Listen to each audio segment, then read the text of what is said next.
नमस्कार GTV3M channel आपण को पुनर्बार स्वागत जनाऊँच।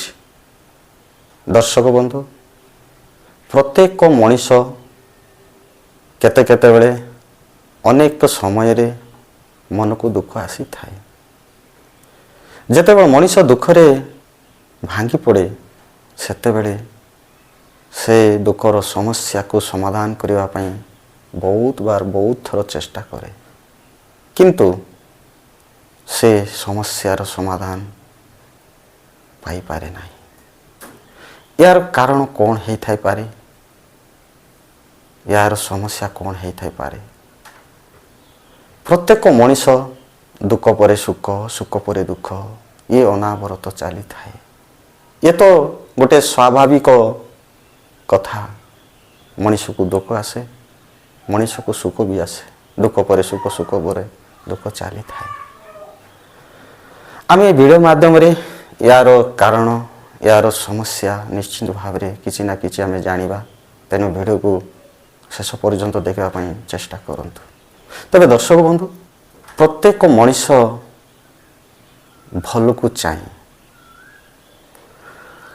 हस को चाहे, श्रद्धा खुशी एवं निजे इच्छा करुथिबा, निजे चाहूथिबा एवं आशा करुथिबा जिनिस प्रति से सबु बेले चाहे।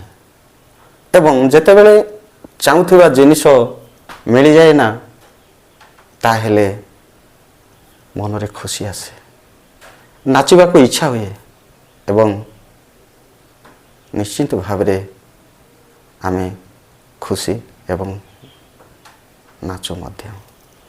किंतु जेतेबेले यार विपरीत मनीष चाहूथिबा, आशा करुथिबा जिनिस जदि मिले नहीं, ताहेले निश्चित भाव रे दुख लागे।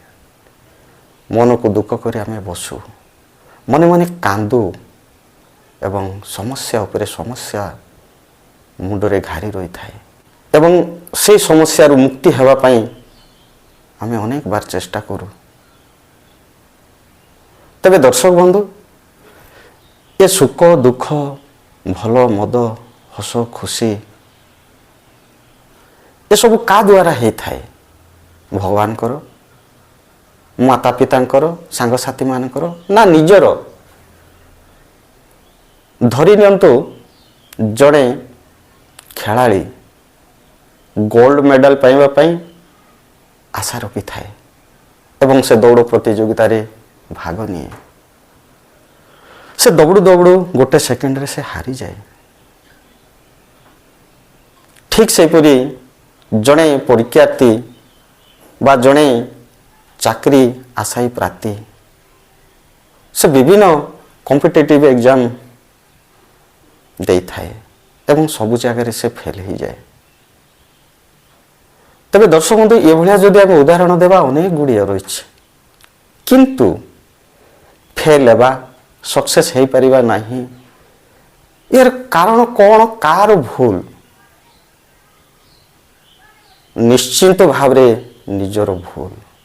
ना एटारे भगवान करो भूल अच्छे, ना एटारे माँ बापा करो, सांग साथी करो। दर्शक बंधु एटारे दायी किए नुहति, आमे निजको निजे ही दायी। ए कारण निजर, समस्या निजर, भूल निजर, ये जेते घटुथिबा घटना गुड़िक निजर। तेणु दर्शक बंधु आमे ये जीवन चलापथ रे जदि चलने को पड़िबो, ये रास्ता केते दूर एवं ये आम जीवन चलापथटा केते दूर रे आमर सरुची। तबे दर्शक बंधु किए मध्य जानी नाती जे आमर जीवन चलापथ केते दूर एवं आमर जीवन चलापथटा केबे एवं केउठारे सरी जाउची, ए कथा को किए मध्य जानी नांती। किंतु आम एतिकी चेष्टा करिबा से जेउ पाखरे सरुना कहीं, जेते दूर रोना कहीं, निश्चिंत भाव रे जने जने आमे यात्री। आमे धरिनियो गोटे बस रे आमे बसुचे, निजर ବାସସ୍ଥାନକୁ ଯିବା ପାଇଁ। ତେଣୁ ଆମର ଯଦି ଷ୍ଟେସନଟା ପହଞ୍ଚିଗଲା ନିଶ୍ଚିନ୍ତ ଭାବରେ ଆମେ ଓହ୍ଲିବାକୁ ପଡ଼ିବ। ଠିକ୍ ସେମିତି ନିଶ୍ଚିତ ଭାବରେ ଆମର ଜୀବନର ଚଳାପଥର ସମାପ୍ତ କେଉଁ ଜାଗାରେ ନା କେଉଁ ଜାଗାରେ ମଧ୍ୟ ରହିଛି। ତେବେ ଦର୍ଶକ ବନ୍ଧୁ, ଯେତେବେଳେ ଜୀବନ ଚଲାପଥରେ ଆମେ ଚାଲୁଛେ,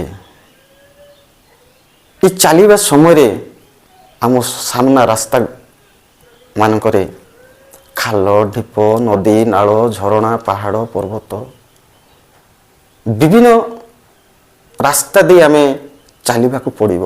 ଅର୍ଥାତ୍ ଏ ଜୀବନରେ କେତେବେଳେ ଦୁଃଖ ଆସେ, କେତେବେଳେ ସୁଖ ଆସେ, ଆମେ ସମସ୍ତଙ୍କୁ ଗ୍ରହଣ କରିବା। ଆମେ ଦୁଃଖକୁ ଗ୍ରହଣ କରିବା ଶିଖିବା, ଆମେ ଖୁସିକୁ ଗ୍ରହଣ କରିବା ଶିଖିବା। ଏ ଦୁଃଖକୁ ଦୁଃଖ ନ କହି, ଖୁସିକୁ ଖୁସି ନ କହି ଆମ ପାଇଁ ଉଭୟ ସମାନ। ଏତିକି ଆମ ମନକୁ ଶାନ୍ତି ଦେବା ଯେ ଇଏ ଜୀବନ ଦୁଃଖକୁ ସହିପାରେ ଏବଂ ଖୁସିକୁ ଅନୁଭବ କରିପାରେ। ତେବେ ଦର୍ଶକ ବନ୍ଧୁ, ଏ ଚଲାପଥରେ ଚାଲିବା, ଚାଲି ଚାଲି ଚାଲି ଯଦି ଥକି ପଡ଼ିବା ତାହେଲେ ବସିବା, କେତେ ସମୟ ବସିବା, ପୁଣି ଉଠିବା, ପୁଣି ଚାଲିବା। ଠିକ୍ ସେମିତି ଏ ଜୀବନ କେତେବେଳେ ସୁଖ, କେତେବେଳେ ଦୁଃଖ ଆସିଥାଏ, ଆମେ ଭାଙ୍ଗି ପଡ଼ିବା ନାହିଁ। ତେବେ ଦର୍ଶକ ବନ୍ଧୁ, ଯେତେବେଳେ ମନକୁ ଦୁଃଖ ଲାଗେ, ଆମେ ଆଶା କରୁଥିବା ଜିନିଷ ଆମେ ନ ପାଇବା ଦ୍ୱାରା, ଆମେ ଚାହୁଁଥିବା ଜିନିଷ ନ ପାଇବା ଦ୍ୱାରା ଆମକୁ ଦୁଃଖ ଆସିଥାଏ। ଦୁଃଖ କାହିଁକି? ଆଜିଠାରୁ ଏ ଭିଡ଼ିଓ ଦେଖିଲା ପରଠାରୁ ଆପଣମାନେ ନିଜ ମାଇଣ୍ଡକୁ, ନିଜ ବୁଦ୍ଧିକୁ ଷ୍ଟ୍ରଙ୍ଗ କରନ୍ତୁ ଯେ କେବେ ମଧ୍ୟ ଦୁଃଖ ସବୁଦିନ ରହେ ନାହିଁ, ଆଉ କେବେ ମଧ୍ୟ ସୁଖ ହସ ସବୁଦିନ ରହେ ନାହିଁ। କ୍ଷଣକ ମାତ୍ର ଦୁଃଖ ଆସିଥାଏ। ଦୁଃଖ ଆସିଲା ବୋଲି ଆମେ କାହିଁକି ଭାଙ୍ଗି ପଡ଼ିବା? ନିଶ୍ଚିନ୍ତ ଭାବରେ ଆପଣ ଆଶା କରୁଥିବା, ଆପଣ ଚାହୁଁଥିବା ଜିନିଷ ନିଶ୍ଚିନ୍ତ ଭାବରେ ମିଳିବ।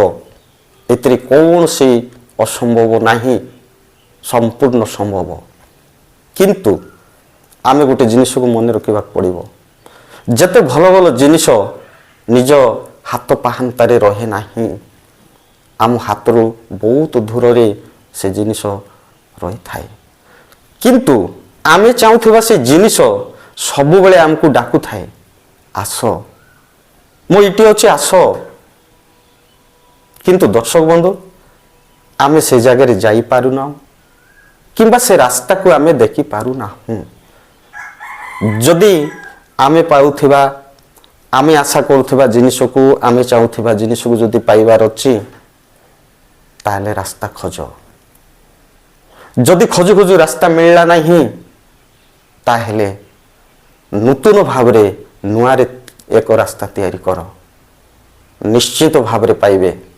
ସେ ଜିନିଷ ଆମ ଆଖିରେ ଦିଶୁ ନାହିଁ, କବର ବୁଡ଼ିକି ରହିଛି। ଯେତେବେଳେ ଏ ମନକୁ ଆମେ ଷ୍ଟ୍ରଙ୍ଗ କରିବା, ମଜବୁତ କରିବା, ସେ ଦୁଃଖ ଆସୁ ସୁଖ ଆସୁ ଯାହା ହଉ ସେଇ ଜିନିଷ ମୋର ପାଇବାର ଅଛି, ସେ ଜିନିଷ ନ ପାଇଲା ପର୍ଯ୍ୟନ୍ତ ମୁଁ କେବେ ଛାଡ଼େ ନାହିଁ। ଆଜି ନହେଲେ କାଲି ନିଶ୍ଚିନ୍ତ ମୋର ଏ ମନକୁ ମଜବୁତ କର।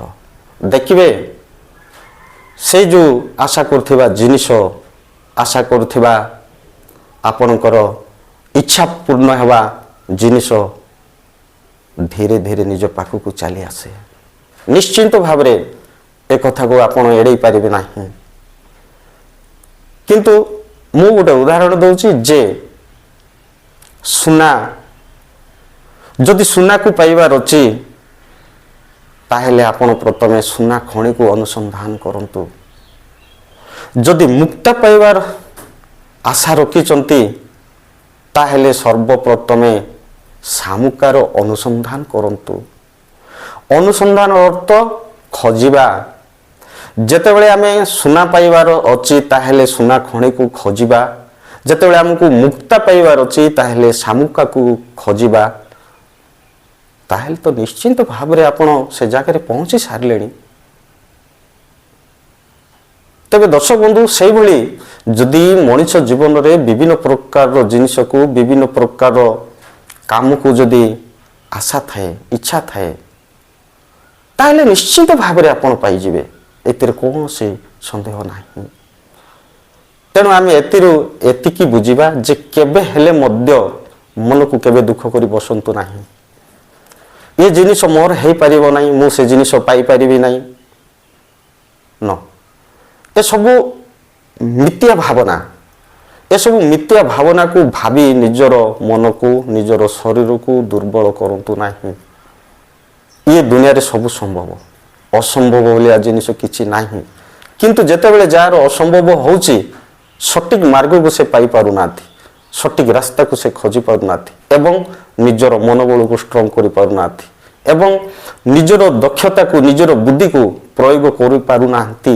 ଯଦି ଆପଣ ଆଶା କରୁଥିବା ଜିନିଷକୁ ଯଦି ପାଇବାର ଅଛି 100ରୁ 100%, ତାହେଲେ ଆପଣଙ୍କର ବୁଦ୍ଧିକୁ ମଜବୁତ କରନ୍ତୁ, ସେ ରାସ୍ତାକୁ ଖୋଜନ୍ତୁ, ସେ ଜିନିଷ ପାଇବା ପାଇଁ ଚେଷ୍ଟା କରନ୍ତୁ, କଠିନ ପରିଶ୍ରମ କରନ୍ତୁ। ନିଶ୍ଚିତ ଭାବରେ ଆଜି ନହେଲେ କାଲି କେବେ ନା କେବେ ଦିନେ ନା ଦିନେ ଆଶା କରୁଥିବା ଜିନିଷ ପାଇବେ, ଏଥିରେ କୌଣସି ସନ୍ଦେହ ନାହିଁ। ତେବେ ଦର୍ଶକ ବନ୍ଧୁ, ଆଜିଠାରୁ କେବେ ବି ମନକୁ ଦୁଃଖ କରନ୍ତୁ ନାହିଁ। ଯେକୌଣସି କାରଣ ହେଉନା କାହିଁକି ଧୀରେ ଧୀରେ ତାର ସମସ୍ୟାର ସମାଧାନ ଆସିଯିବ ଏବଂ ସେହି ଜିନିଷ ନିଶ୍ଚିତ ଭାବରେ ପାଇବେ। ତେଣୁ ଦର୍ଶକ ବନ୍ଧୁ, ଯଦି ଭିଡ଼ିଓଟି ଭଲ ଲାଗିଥିବ ତ ଗୋଟେ ଲାଇକ୍ କରିଦିଅନ୍ତୁ। ତେବେ ଦର୍ଶକ ବନ୍ଧୁ, ଆଜି ପାଇଁ ଏତିକି ରହୁଛି। ନମସ୍କାର, ଜୟ ହିନ୍ଦ, ଜୟ ଭାରତ।